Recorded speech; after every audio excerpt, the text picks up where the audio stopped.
आंबो नायदों मिडियायावहाय मुनमुना जा बाथ्रा बुंदों बे बुंनायनि सायाव बुंनांगौ आंहाबो जथेस्थ' दं होननानै आं सानबाय। मानोना मुनमुना जा बाथ्राखौ बुंदों बेनि अपोजिट पिक्सारखौसो आं दिनै रायजो राजानो होनो नागिरदों। बिथाङा प्रमद बर'खौ प्रबन्सक होननानै बुंदों। प्रबन्सकआ सोर बेखौथ' जों बयबो मिथिखागौ। दिनै प्रबन्सकखायनो सासे उन्दै गथ' होननानै गावखौ साननानै लाग्रा मुनमुन ब्रह्मआ दिनै सासे MCLA हिसाबैबो आरो लाइसन अफिसार हिसाबैबो मोननै दरमाबो जागासिनो दङ। थारमाने बेबायदि मानसि जाय सासे आइजोआ गभर्नमेन्टखौनो थगायनानै मोननै पेमेन्ट जानो हायो, बेफोरबायदि आइजोआ रायजो राजाखौ माबायदि थगायनो हागोन जों बयबो सानना नायनायनि सम मोनसे फैबाय। आरो मोनसे बाथ्राखौ जों बुंनो हायो, बिनि बिगुमै हाग्रामाया मुनमुन ब्रह्मआ जे होनदों हत्या यज्ञ लीलाया दिनै प्रमद बर' बिथांनि दैदेननायाव BTR सरकारावहाय बा BTC हालामावहाय बांसिन जाबाय होनदों। आं मोनसे खोथाखौसो बुंनो नागिरदों।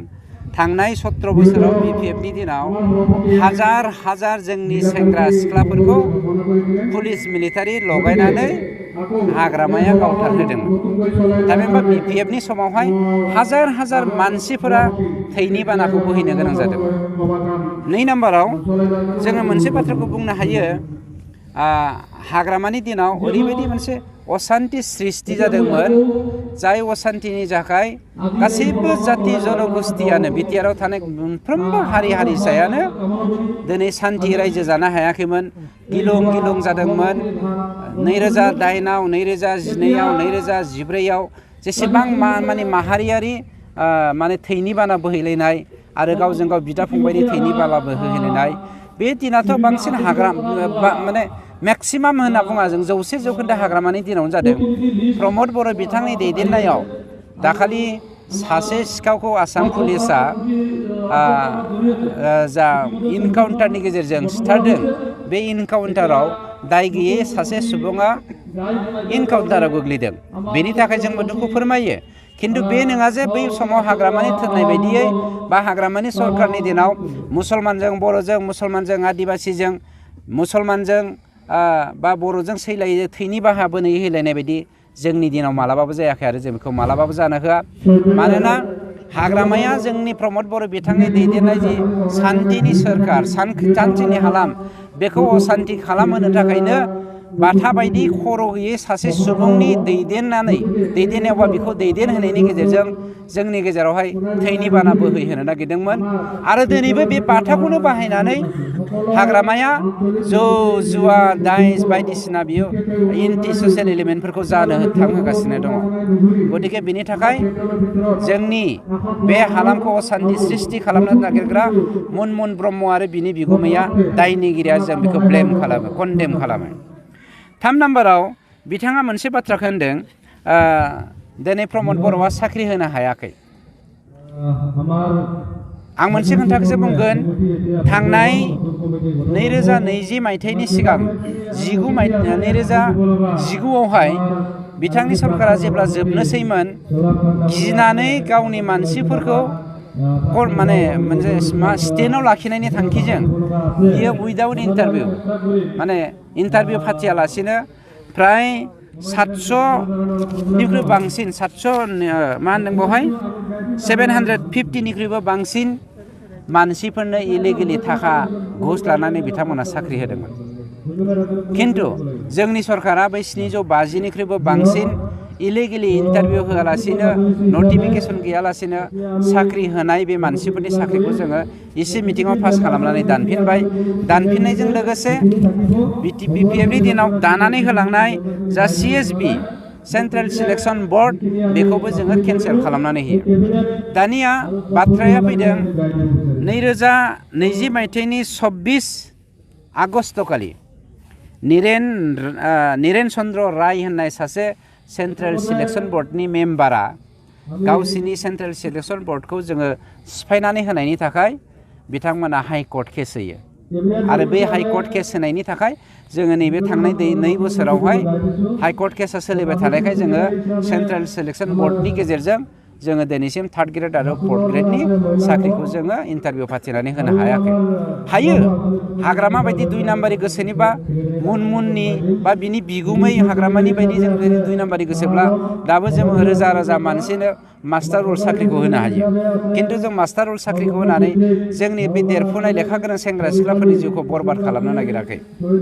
बेनिखायनो दिनै जोंनि समाजाव बिथां मुनमुन ब्रह्म बुंनाय बायदि जोङो मा होनो बियो होनदों जोङोलायनो इन्जिनियारिं खालामनो नागिरदों बा मेडिकेल कलेजाव फरायहोनो नागिरदों बोरो माथो सासेबो हायाखै होनदों।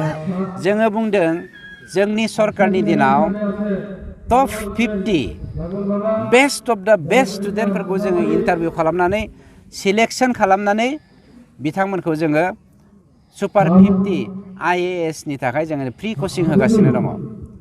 टप 50 हायार सेकेन्डारि साइन्सआव पास जानाय गथ'फोरखौ जोङो फ्रि कचिं होनानै बिसोरो माबोरै इन्जिनियारिं आरो मा होनो मेडिकेल कलेजावहाय एडमिसन लानानै गोरलैयैनो इन्जिनियारिं आरो MBBS पास जानानै जोंनि हालामखौ सिबिनो हागोन बेनि थाखाय जों राहा लामा लादों। खिन्थु मुनमुन ब्रह्म बिथांखौ आं खावलायनो बुंनोसो नागिरदों नोंनि बिगुमाया थांनाय 17 बोसोर जौ जुवानि मेला ड्राग्सनि मेला आरो बायदिसिना एन्टि ससियेल एलिमेन्टनि अनगायै जेबोखौनो मावाखैमोन आरो नोंबो मुनमुन ब्रह्मआबो जे बेनि भागिमोन दिनै बे बाथ्राया स्पष्ट जानानै फैदों। बेनिखायनो सिबिजाथाव जोंनि बिटिआरनि साफ्रोमबो रायजो राजाखौ आं बेखौसो फोरमायनो नागिरदों दिनै जि हत्यालिला जादों होननानै बुंदों जोंनि गेजेराव जा सरकारा मा होनदों साख्रि होआखै होननानै मुनमुन ब्रह्मआ अजद दैखांदों।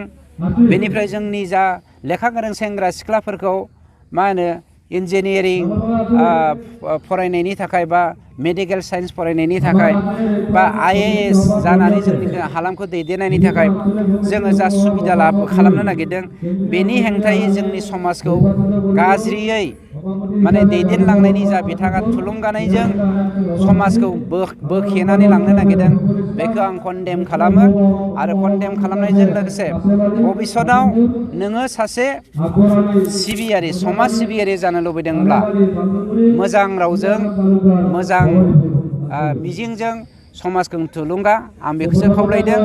मानोना नोंनि नंगुमैया थांनाय डिसेम्बर 2 बोसोरावहाय सानसेबो एसेम्ब्लियाव मिटिं खालामबा गाफैफेराखै।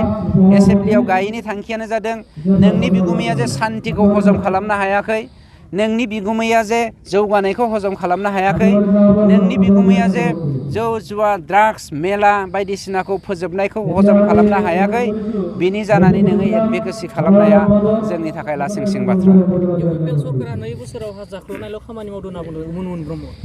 प्रमाण दङब्ला जों होनो थाखाय खावलायो मुनमुन ब्रह्मखौ आं बेखौसो बुंनो नागिरो थांनाय 17 बोसोराव BPFआ जाबायदि जाख्ल'दों बे जाख्ल'नायनि हाइ कर्टनि जा जाज बे बावैसोनो होनो थांगासिनो दङ। प्रमाण मोनगोन दिनै प्राय 60 crore बांसिन जा 2 नाम्बारि साप्लाइ माबानि मा होनो इरिगेसन डिपार्टमेन्टनि बेखौबो बावैसोनो जोङो कर्टनिफ्राय मोननो थांगासिनो दङ। सोर सासे बेसेबां जाख्ल'दों बिनि प्रमाणखौ होगोन। खाफाल गाज्रि जोंनि सरकारा बोसोरसे जोङो कभिडनि थाखाय जोंनि खामानिफोरखौ मावनो हायाखैमोन बेनिखायनो दिले जादों। हाजारखि गाबख्रावा दिनै हाग्रामाया गावखौ जाख्ल'नायनि केसनिफ्राय बारग'नो गावखौ समाजनिफ्राय सेन्देलनि माला गानहोजानायनिफ्राय गिनानै बारग'नो थाखाय RSSनि सिङाव थांनानै गावखौनो बासायनो नाजादों। खिन्थु जोंनि प्रमद बर' बिथाङा खुनु RSS BJPनि जों कनभार्ट जानानै बा बिनि सिङाव थांनानै जोंनि समाजखौ फाननो नागिराखै बा बासायनायनि मुङाव हाइड एन्ड सिक गेम गेलेनो नागिराखै जायखौ हाग्रामाया मावगासिनो दङ। बिथिं आरो प्रेस मुसाहारि MCL बिथाङा बुंदों दासिमबो गांसेबो हानि पाट्टा रानाखै थगायगासिनो दं होनना बुंदों। जाम्बा प्रेस मुसाहारियाथ' जाम्बासो। प्रेस मुसाहारिनि जायगायावनो माथो 875टा फेमिलिनो आंहा राननानै फैदों दाखालि। प्रेस मुसाहारिनि जायगायावनो 875टा फेमिलि। जाम्बाया निउस नाया नामा बेलाय? आरो बिसिनि MLA मा नाममोनलाय प्रेसनि MLA सरनानो बे गावनो राननो मोनदों। फट'आनो दं आंनियावनो फट'कपियानो हाजार हाजार मानसिया लेन्ड मेलानि गेजेरजों दिनै हा मोनदों। BPMनि समावथ' कुनु मुसलमाना हा मोनाखैमोन, कुनु आदिबासिया हा मोनाखैमोन, गासैबो हानि मोन्थाइनिफ्रायनो जानगारदोंमोन। जोंथ' दिनै केबल बर'निल' नङा, बिटिआरआव थानाय साफ्रोमबो बिटिआर बासि जायफ्रा आयेन बायदियै बिटिआरनि मानसिफोर बिसोरो जों हानि मोन्थाइखौ होगासिनो दङ। जोबथा कुइसन मुनमुन ब्रह्मआ बिटिआरनि चिफ प्रमद बर'खौ बिटिआरनि नंगौना नङा सन्देह दं होनना बुंबावदों। गावनो नंगौना नङा गावखौ प्रकास खालामबोथों बियो, गावखौनो बुंबोथों मुनमुना बिटिआरनि नंगौना नङा। मानोना मुनमुना बहा हाबा जाहैदों बहा मादों बिनि माबाखौ सर्सखौ नोंथांमोना लाग्रोनानै कुइसन खालामबा साबसिन जागोन।